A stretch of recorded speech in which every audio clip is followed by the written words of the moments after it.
The Bodhi tree under which Prince Siddhartha Gautama sat on the night he attained supreme enlightenment, after which he became a Buddha, is a very special tree.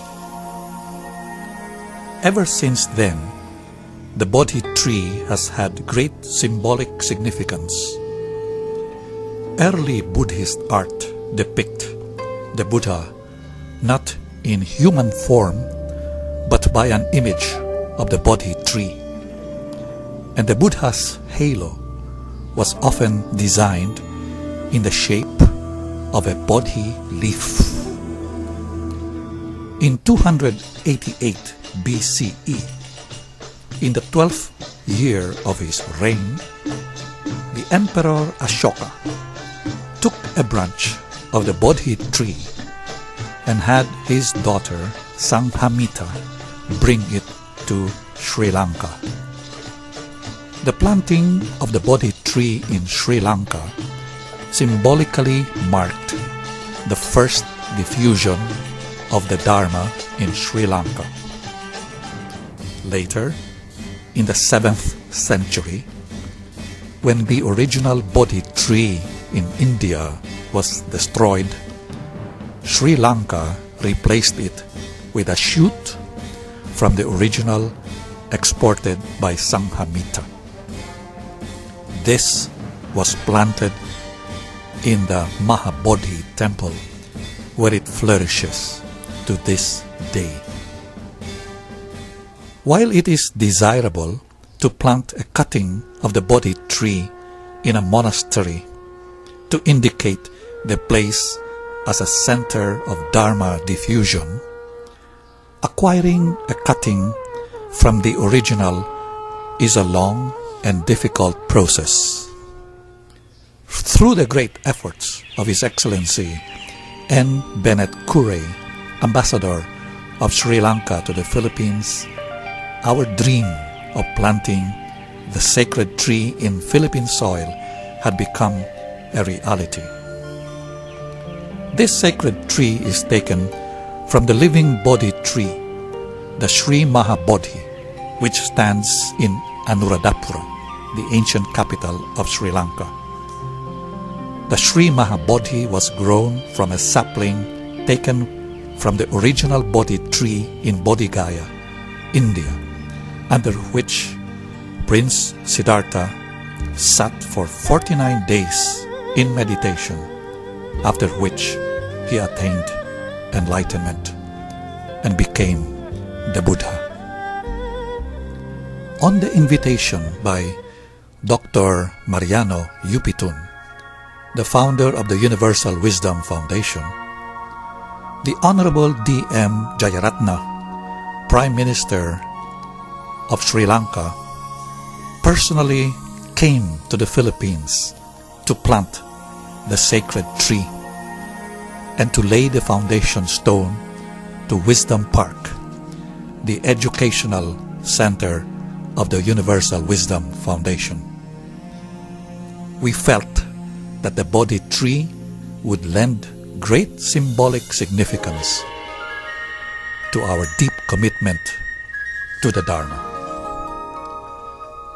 Wisdom Park, however, was no easy acquisition. When the founder showed me the future site for the first time, I told him it was the perfect site, and he agreed. Acquiring the property, however, was another story. Many had offered to buy the lot, among them a prestigious developer and the local government itself, enough to discourage all of us. I myself gave up the idea. Suddenly, 3 years later, last October 2010, the founder called us up and informed the board that after long negotiations, the sale of the property would be awarded to the Universal Wisdom Foundation. At dawn of January 20, 2011, while some Universal Wisdom Foundation members were inside the old mansion performing the initial groundbreaking and taking pictures, suddenly a luminous white bird appeared and flew across the mansion. It looked like a dove, but it was 5:57 in the morning, and doves do not fly in the dark.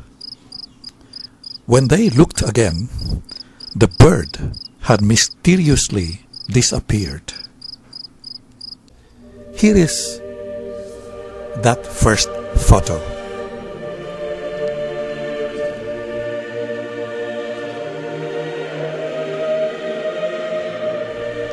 Whatever that means to you, and however you interpret the incident, it was a strange but pleasant experience which inspired and encouraged.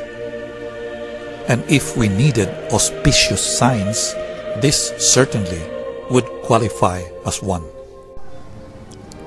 The building of Wisdom Park had begun, especially when we learned that the Bodhi tree would be planted right here, thanks to the founder's persistence and the indefatigable efforts of Ambassador Aureus, who personally traveled back and forth to Sri Lanka to follow up its approval, evidence of his compassionate nature and his love and respect for the Filipino people.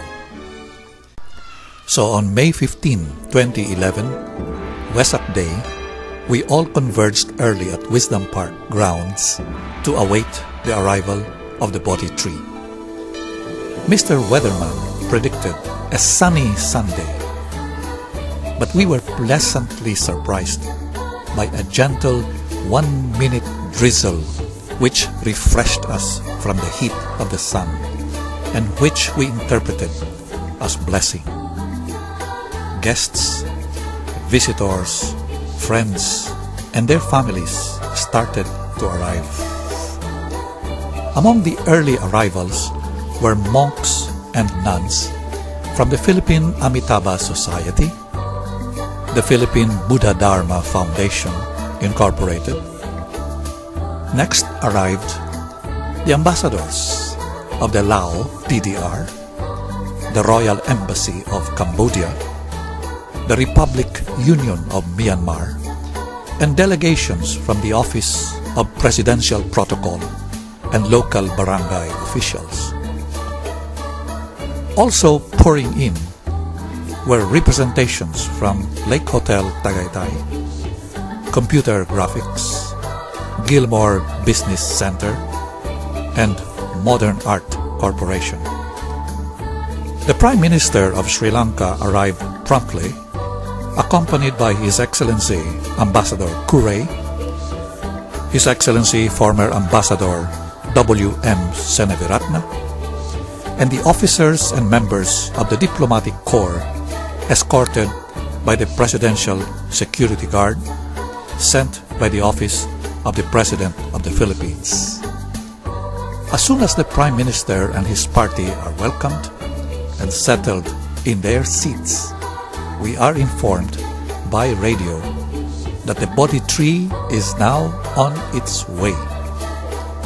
The limousine is being escorted by police motorcycles and a convoy of security cars provided by the Office of Presidential Protocol, Office of the President of the Philippines.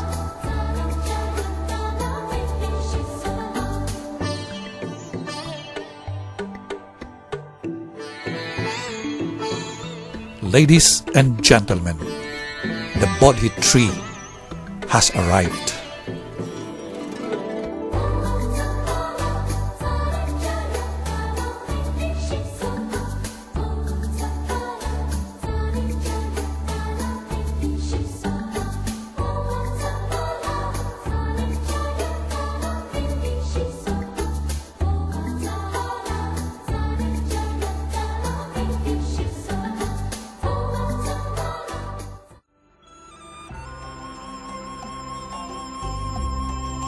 Please rise and let us give the sacred tree of the Buddha a big hand.